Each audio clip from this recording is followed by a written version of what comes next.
The Indian ટાઈમ્સમાં આપનું હાર્દિક સ્વાગત છે। છોટાઉદેપુર જિલ્લાના ગ્રામ્ય વિસ્તારમાં વિકાસના કામોનું ખાતમુહૂર્ત કરવામાં આવ્યું હતું।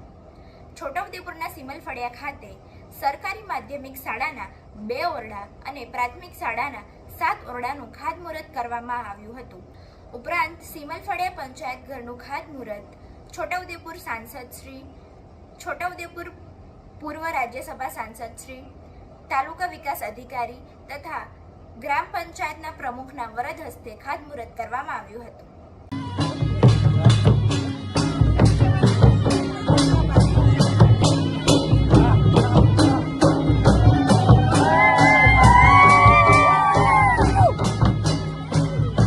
છોટાઉદેપુર જિલ્લાના ગ્રામીણ વિસ્તારમાં વિકાસના કામોનું ખાતમુહૂર્ત કરવામાં આવ્યું। છોટાઉદેપુર તાલુકાના સિમલફળિયા ખાતે સરકારી માધ્યમિક શાળાના 2 ઓરડા, પ્રાથમિક શાળાના 7 ઓરડા ઉપરાંત સિમલફળિયા ગ્રામ પંચાયત ઘરનું ખાતમુહૂર્ત છોટાઉદેપુર સાંસદ, પૂર્વ રાજ્યસભા સાંસદ, તાલુકા વિકાસ અધિકારી, તાલુકા પંચાયતના પ્રમુખના હસ્તે ખાતમુહૂર્ત કરવામાં આવ્યું હતું।